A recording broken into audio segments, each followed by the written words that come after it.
Amén. Pueden tomar sus asientos. Le voy a pedir a nuestro hermano Jonathan si puede pasar adelante para el sermón de este día. Hermano.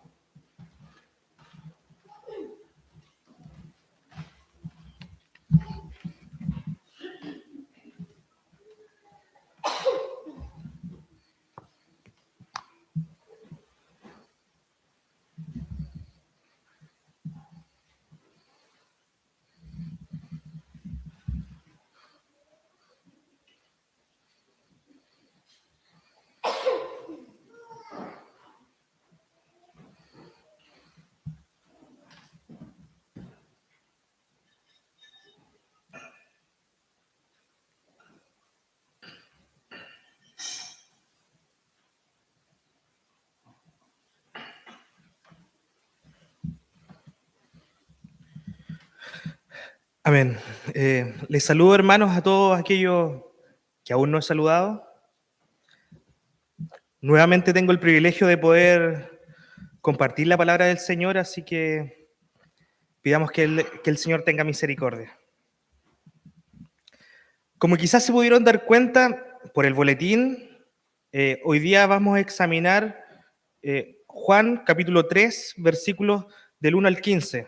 Jesús y Nicodemo, como lo señala el epígrafe de la Reina Valera 60. Un pasaje que creo que la mayoría ha escuchado, la mayoría ha leído o incluso lo ha visto. Sin ir más lejos, llevamos 2 semanas en los grupos pequeños tocando esta porción de las Escrituras. Por lo que desde ya les quiero hacer una invitación, hermanos, y es a no desanimarnos o no menospreciar este tipo de pasajes conocidos o que ya hemos revisado varias veces. Porque a veces, y me incluyo, podemos restarle importancia a estos pasajes y es como si creyéramos de que ya lo hemos aprendido todo de un pasaje o que como si el Señor no nos pudiese volver a hablar de algo que hemos visto en más de una ocasión. Porque si de verdad creemos lo que señala el primer capítulo de nuestra Confesión de Fe de Westminster, que la Sagrada Escritura contiene la revelación de manera completa y cómo el Señor en diversas épocas se reveló a su pueblo que hoy somos nosotros, si en verdad creemos esto, no vamos a querer saltarnos ni una coma, aunque esa coma la hayamos pasado y repasado 1000 veces. Por eso, hermanos, los invito a estar expectantes de cómo Dios puede hablarle de una conversación entre Jesús y Nicodemo que quizás ya conocen. Leamos el pasaje bíblico. Juan, capítulo 3, versículos del 1 al 15. Así dice la palabra del Señor.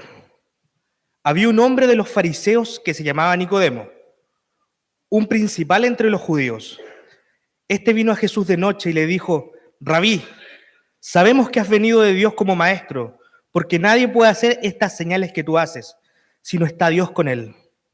Respondió Jesús y le dijo: de cierto te digo, que el que no naciere de nuevo no puede ver el reino de Dios. Nicodemo le dijo: ¿cómo puede un hombre nacer siendo viejo? ¿Puede acaso entrar por segunda vez en el vientre de su madre y nacer? Respondió Jesús: de cierto te digo, que el que no naciere del agua y del Espíritu no puede entrar en el reino de Dios. Lo que es nacido de la carne, carne es, y lo que es nacido del Espíritu, Espíritu es. No te maravilles de que te dije: os es necesario nacer de nuevo. El viento sopla de donde quiere y oye su sonido, mas ni sabes de dónde viene ni a dónde va.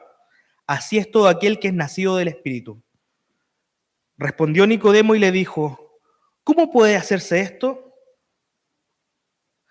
Respondió Jesús y le dijo: ¿eres tú maestro de Israel y no sabes esto? De cierto te digo que lo que sabemos hablamos y lo que hemos visto testificamos, y no recibís testimonio nuestro testimonio. Si os he dicho cosas terrenales y no creéis, ¿cómo creeréis si os dijera las celestiales? Nadie subió al cielo, sino el que descendió del cielo, el Hijo del Hombre que está en el cielo. Y como Moisés levantó la serpiente en el desierto, así es necesario que el Hijo del Hombre sea levantado, para que todo aquel que en él cree no se pierda, mas tenga vida eterna. Oremos al Señor. Padre nuestro, Rey eterno, nos presentamos delante de ti esta mañana porque reconocemos que te necesitamos. Necesitamos de nuestro Creador y Redentor. Te necesitamos, Señor, porque sin tu voz estamos perdidos como rebaño. Te pedimos que nos ilumines a través de la porción de tu palabra que hoy revisaremos. Permítenos entender con mayor profundidad lo que significa que nazcamos de nuevo. Y haznos entender esa gracia que está en torno a este proceso. Guíame, Señor, en la exposición de tu palabra y hazme temer por no desviarme. Te lo pedimos en el nombre de Jesucristo. Amén.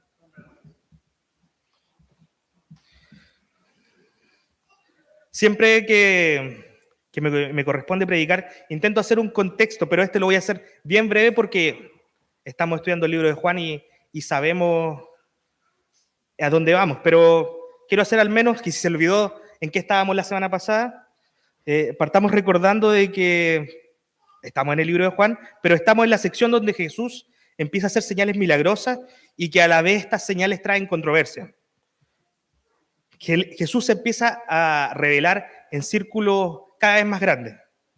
En el capítulo 3, al igual que en el anterior, Jesús está revelando a Jerusalén durante y después de la Pascua. Y al igual como nos recordó la semana pasada el hermano Juan Villalón con su sermón, tampoco perdamos de vista cuál es el propósito del libro de Juan. Y que está en el mismo libro, en el capítulo 20, versículo 31, porque estas cosas se han escrito para que creáis que Jesús es el Cristo, el Hijo de Dios, y para que creyendo tengáis vida en su nombre. En el texto del día de hoy hay mucho de eso. Partamos con el primer personaje que aparece en escena, Nicodemo, un hombre de los fariseos, un principal de los judíos.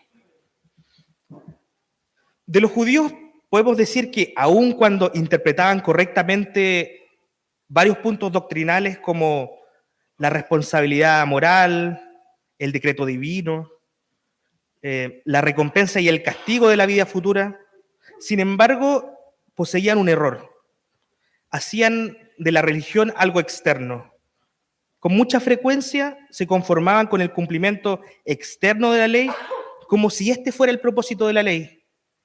Cuando, si vemos las cosas en perspectiva y recordamos lo que Pablo nos dice en Romanos, el propósito de la ley es una sola, que conozcamos lo que le agrada a Dios, pero también que veamos nuestra imposibilidad de cumplir aquello, que necesitamos a otro.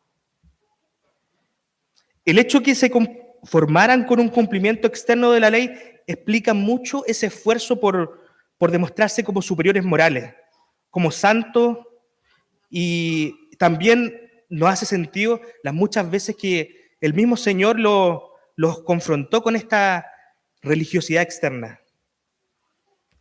Nicodemo pertenecía a los judíos. Él creía una salvación que se podía obtener a través de las obras. Pero ojo, Nicodemo no es cualquier fariseo, es un principal entre estos. Es un miembro del Sanedrín, de este consejo superior.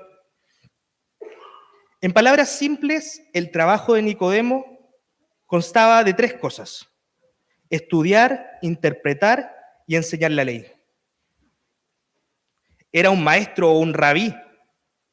Asimismo es como parte diciéndole a Jesús. Y llama la atención, ya que quizás es como si le estuviese diciendo de maestro a maestro, o quizás como si le estuviese diciendo colega. Con respecto a de que el hecho de que Nicodemo se acercara a Jesús durante la noche, hay diversas teorías. De hecho, si la podemos englobar en 2, hay algunos que creen que fue de noche porque temía que lo descubrieran y que los miembros del Sanedrín lo criticaran. De hecho, creo que esta es como la teoría que más está en nuestra retina y desde que soy cristiano es la que más veces la he escuchado. Pero otros creen que no hay validez en este argumento porque este es un momento inicial en el ministerio de Jesús y su enseñanza no podía ser tan aguda como para producir en Nicodemo temor. Pero está otro grupo que creen que fue de noche lisa y llanamente porque Jesús estaba ocupado de día. Sea cual sea la versión, no debe hacernos problema porque debemos confiar en la perspicuidad de las Escrituras. ¿Y qué es esto? De que el mensaje esencial de la Biblia es expuesto claramente y se evidencia a sí mismo con una sencilla lectura. ¿Qué nos dice el versículo 2? Rabí, sabemos que has venido de Dios como maestro, porque nadie puede hacer estas señales que tú haces, si no está Dios con él. A pesar de que Nicodemo reconoce que las señales que hace Jesús vienen de Dios, o al menos de alguien que está con Dios, lo ve como un maestro. Al decir que en plural, que lo sabemos, nos da a entender de que no es el único que piensa de esta manera. O sea, al menos debiese existir otro. Le llama rabí, ya que es muy probable que Nicodemo pensara en su contexto religioso que fuera un maestro lo que necesitara Israel. Nicodemo ve a Jesús como un maestro superior y que en estricto rigor sí lo es. Pero lo que el pueblo de Israel necesitaba no era un maestro, sino un salvador. Lo que la raza humana, en su condición caída, lo que necesita no es un influencer, no es alguien que les enseñe cosas interesantes, sino es alguien que salvara a la humanidad. Así que como Nicodemo no está haciendo las preguntas correctas, Jesús hace las respuestas correctas. Y aquí es donde entramos en la conversación de Jesús con Nicodemo. Digo que aquí entramos en una sección de respuestas y preguntas, y no preguntas y respuestas, porque Nicodemo no ha preguntado nada. Y aún así, el Señor le dio una respuesta. Y aquí entramos en un enfrentamiento entre la religión correcta y la religiosidad externa. Yo lo divido en 3 enfrentamientos argumentales. Primer enfrentamiento. Respondió Jesús y le dijo: de cierto te digo, que el que no naciere de nuevo no puede ver el reino de Dios. Lo más probable es que Jesús esté respondiendo a lo que realmente hay en el corazón de Nicodemo. ¿Qué es lo que puedo hacer para entrar al reino de Dios? Muy parecido a lo que preguntó el joven rico. ¿Qué debo hacer para heredar la vida eterna? Es interesante también traer a colación de que ambos parten adulando a Jesús. Y a ambos también se le responde encauzando la conversación. Maestro bueno le llama el joven rico, pero Nicodemo le dice, lo trata de rabí, de que sabemos que vienen de Dios porque nadie puede hacer las señales que él hace. Nicodemo ni siquiera tiene la oportunidad de expresar la interrogante que hay en el fondo de su corazón y que Jesús le plantea que debe nacer de nuevo para ver el reino de Dios. Si revisamos este nacer de nuevo en el original, podría traducirse como un nacer de arriba o nacer desde lo alto. Así que lo que realmente está diciendo Jesús es que debe nacer de Dios para ver el reino de Dios. ¿Cómo puede un hombre experimentar otro nacimiento, sea cual sea el sentido? Debe haber sido difícil para Nicodemo entenderlo y así mismo lo vamos a ver en los versículos. Claro, nosotros entendemos a qué se refiere Jesús. Se refiere que es para ver el reino de Dios, que es necesario que una persona nazca de arriba, que el Espíritu Santo debe implantar en su corazón la vida que tiene origen no en la tierra, sino en el cielo. Es evidente que la expresión nacer de arriba es equivalente a ser salvo o a tener vida eterna, como lo señalaba en el caso del joven rico. Antes de que una persona pueda ver el reino de Dios, debe nacer de lo alto. Y esto queda explícito, o queda explícito al menos, que hay una acción de Dios que precede a toda acción del ser humano. Antes de ser converso o incluso de que nosotros tuviésemos fe, nacemos de arriba. Para nosotros, los reformados, la regeneración, que es el término teológico para el nuevo nacimiento, precede a todos los otros aspectos del orden de la salvación. O sea, y viendo lo que veíamos en las preguntas de la semana, no puede existir un cristiano que no haya nacido de nuevo. Claro, ahora para nosotros es fácil ver estas cosas, porque lo estamos haciendo un poco con trampa. Porque este momento en el cual nosotros vemos en perspectiva esta situación es como cuando nos enfrentábamos a una prueba en el colegio, en la universidad o a una entrevista de trabajo. Y después veíamos la pauta y decían, era súper fácil la pregunta. Y miren lo que me equivoqué. Pero aquí Nicodemo no está viendo la pauta. Nicodemo están tomándole la interrogación.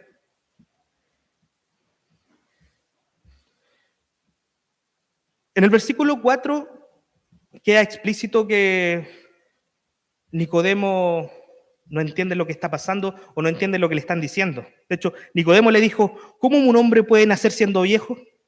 ¿Puede acaso entrar por segunda vez en el vientre de su madre y nacer? Hay un problema en esta conversación, una especie de bucle, porque a él se le está hablando de un nuevo nacimiento, pero él no va a poder entender o incluso no le va a poder llegar a importar lo que es el nuevo nacimiento a menos que haya nacido de nuevo. La respuesta de Jesús escapa de toda lógica para Nicodemo. De hecho, le parece totalmente imposible. Y vuelto, segundo enfrentamiento. De argumental me refiero.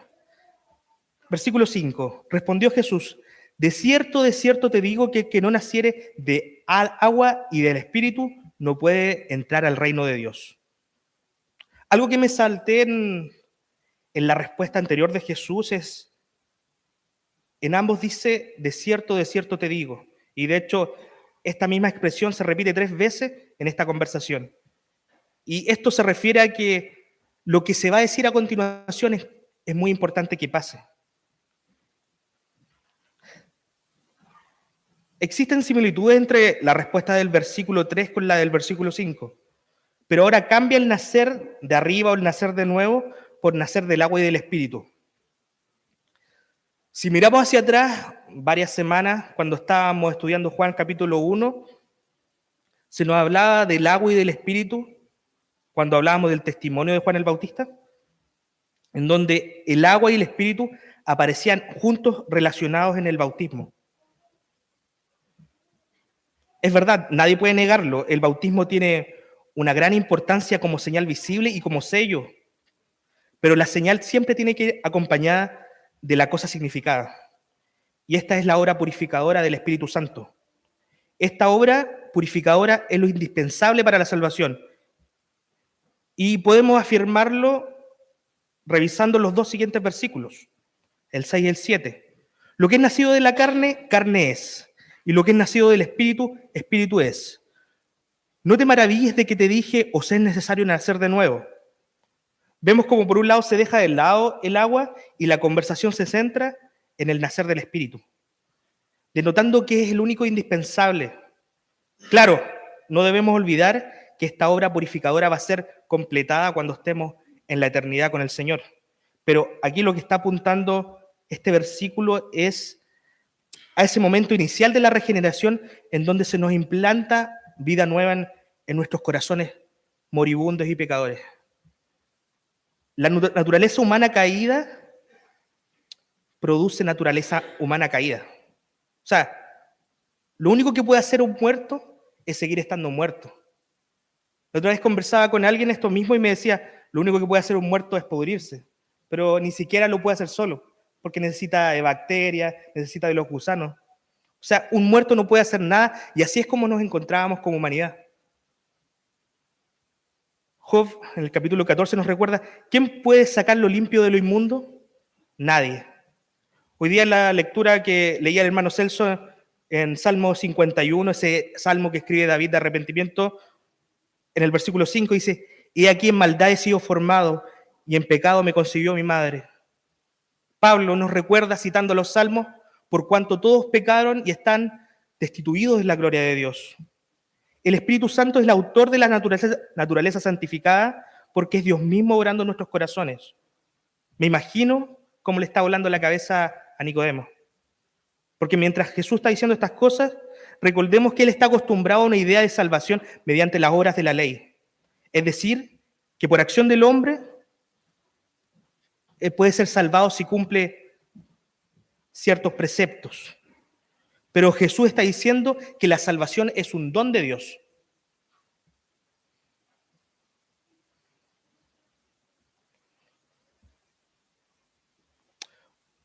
Una persona no puede hacer nada en el acto soberano de Dios de implantar una nueva vida en nuestros corazones.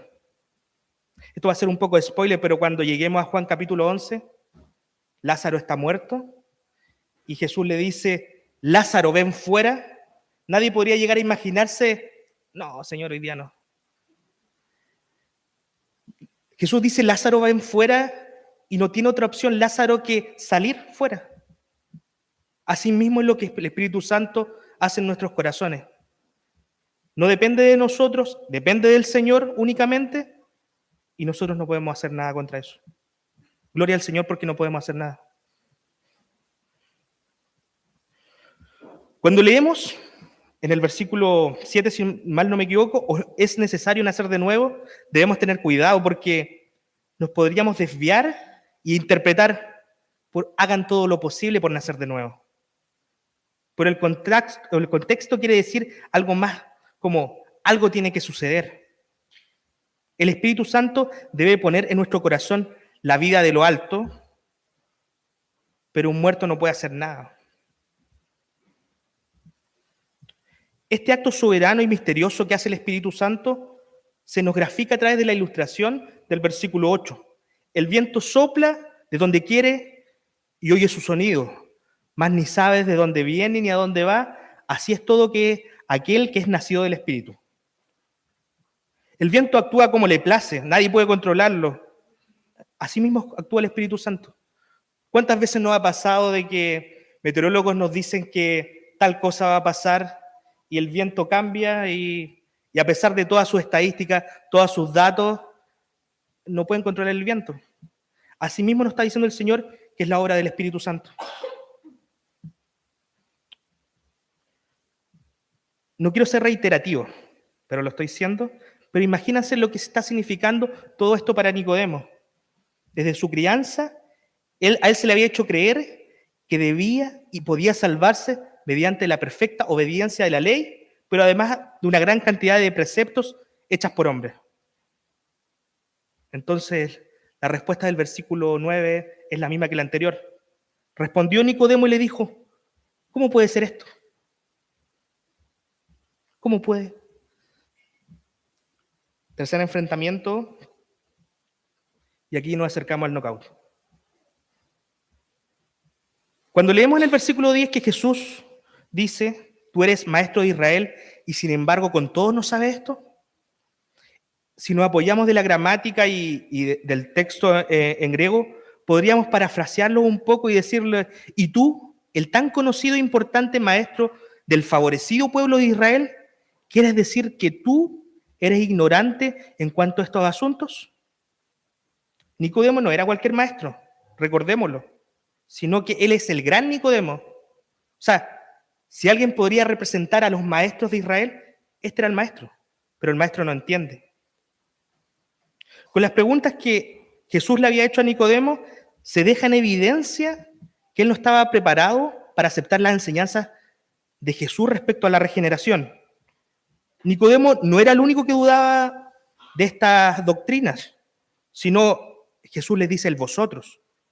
refiriéndose al Sanedrín muy probablemente, que rehusaban a admitir todo lo que había testificado de él Juan el Bautista. Y en el versículo 12, Jesús termina con el knockout de Nicodemo.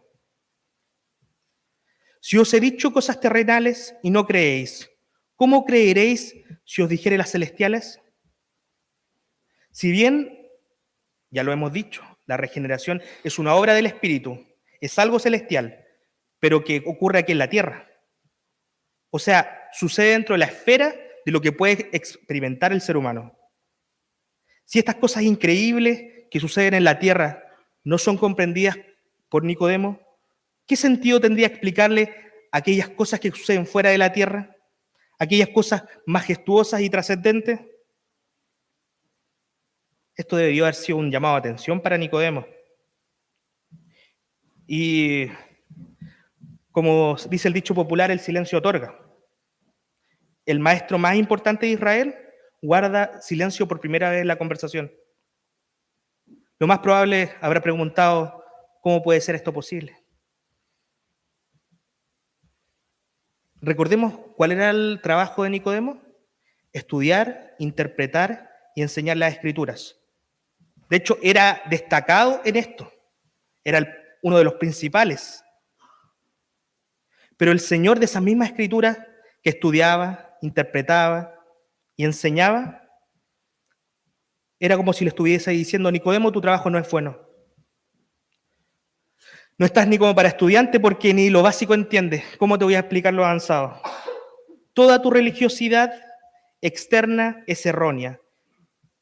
Pero te tengo noticias, no puedes hacer nada para cambiarla. Debes nacer de arriba si quieres conocer mi reino, pero eso no depende de ti. Hasta aquí el panorama de Nicodemo es bastante malo, o sea, ha ido de mal en peor. Partió desde adulando a Jesús hasta un silencio.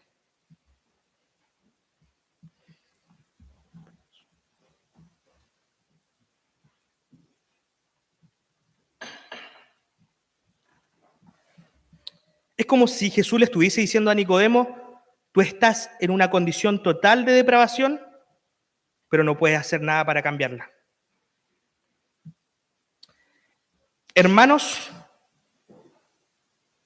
gracias a Dios, nuestro Señor no es un verdugo.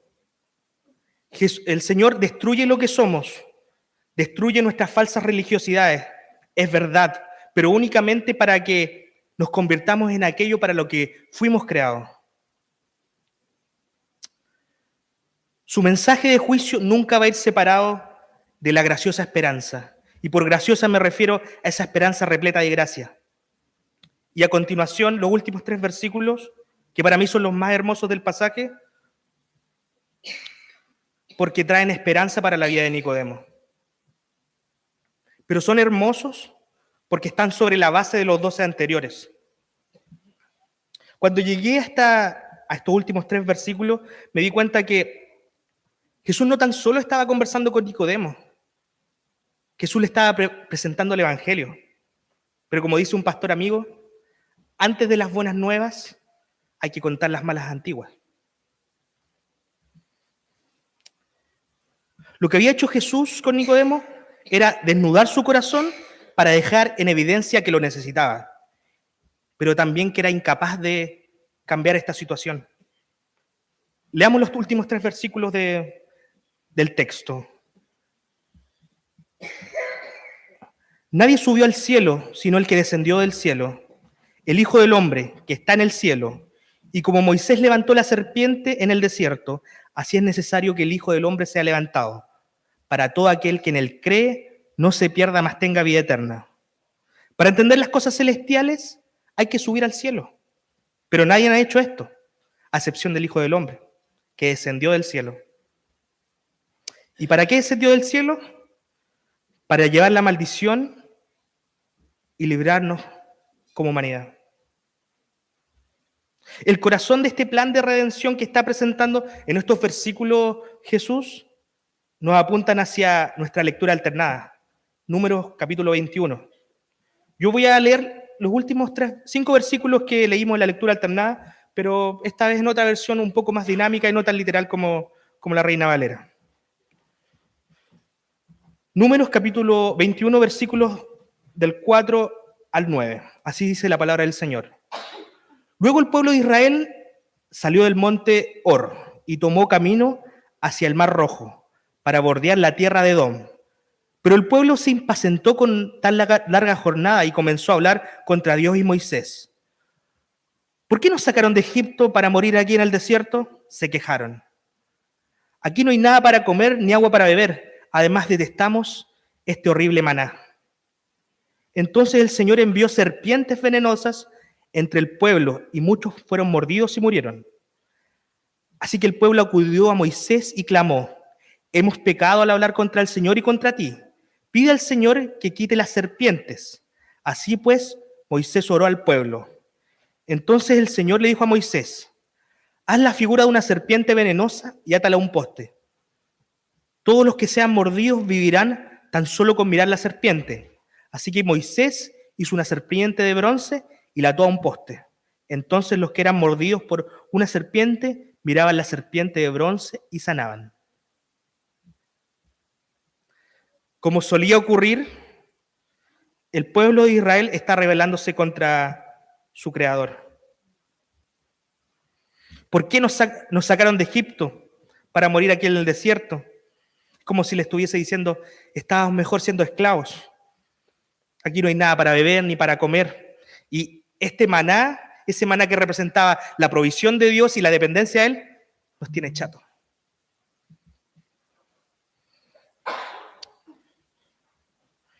Entonces el Señor envía serpientes venenosas como castigo. Muchos mueren producto de estas mordeduras. Así que el Señor acude a Moisés, así que el pueblo acude a Moisés pidiéndole, reconociendo su pecado y pidiéndole que Moisés interceda por el pueblo. Moisés ora a Dios y el Señor responde sus oraciones diciéndole que debía ser una serpiente de bronce, una serpiente venenosa, y atarla a un poste.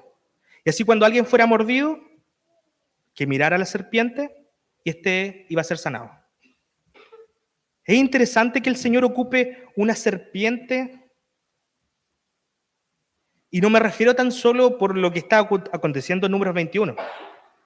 Es interesante que se use una serpiente que representa la maldición y condenación de Israel, porque también está haciendo referencia al jardín del Edén, a esa serpiente. Pero ¿saben qué es lo más interesante? Es que hay otro que fue atado a un poste. Más bien fue clavado. Uno que no simbolizaba ni la maldición ni la condenación de la humanidad, pero se tomó nuestra condición y se hizo maldito para que ahora tengamos vida eterna. Y ahora tiene mucho sentido cuando leemos en el versículo 14: y como Moisés levantó la serpiente en el desierto, así es necesario que el Hijo del Hombre sea levantado, para que todo aquel que en él cree no se pierda, mas tenga vida eterna. El Hijo del Hombre que descendió del cielo para sobrellevar nuestra maldición y liberarnos como humanidad. Tengamos presente que tanto en la época de Moisés como la de Nicodemo, es Dios el que provee la solución, el sacrificio para su pueblo. Nada pasa por el ser humano, pero gloria a Dios que nada pasa por nosotros. Pero esto no es para todos. De hecho, es para solo en los que en Él creen. Mientras escribía estas palabras, siempre los estoy imaginando a la iglesia.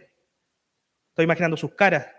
Y intentaba pensar cómo segmentar a la congregación o los asistentes de este día, y claramente tanto la congregación como los que están afuera podemos separarlo en dos clases de personas: los que han nacido de nuevo y los que no han nacido de nuevo.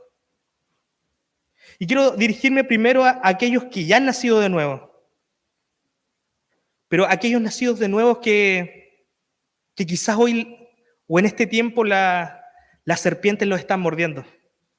Quizás a través de una enfermedad, quizás a través de la muerte de algún ser querido, quizás a través de la falta de provisión.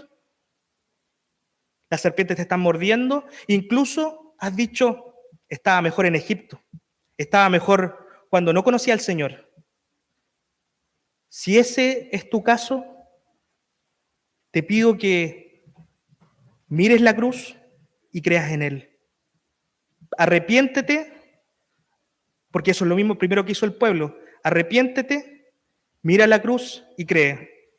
Porque así mientras esas serpientes te muerden, seguirás viviendo y serás sanado. Y están las otras personas, aquellas que no han nacido de nuevo.